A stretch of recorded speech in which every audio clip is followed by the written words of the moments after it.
అందరికీ నమస్కారం. ఈ వీడియో చూసిన వెంటనే లైక్ చేయండి, షేర్ చేయండి, సబ్స్క్రైబ్ చేయండి. ఈరోజు తెలుసుకోవాల్సిన రాశి ధనుసు రాశి.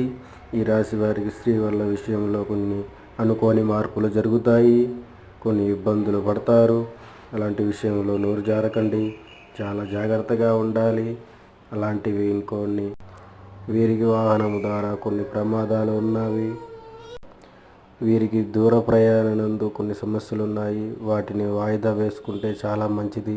ఈ శ్రావణ మాసంలో వీరి వల్ల ఒక స్త్రీ ఎప్పటి నుంచో అవమానాలు పడుతుంది. ఆ స్త్రీ వీళ్ళ పతనాన్ని కోరుకుంటుంది. పరాయి స్త్రీ వీరి జీవితాల్లో రావాలని చూస్తుంది, కానీ వీరు ఆహ్వానించారంటే వీళ్ళ పతనం గ్యారెంటీ. ఇలాంటివి మరెన్నో తెలుసుకోవాలనుకుంటే పైన ఫోన్ నెంబర్ కాల్ చేయండి. స్త్రీ పురుష వశీకరణ చేయబడును, గుప్త నిధులు తీయబడును. ఓం నమ శివాయ.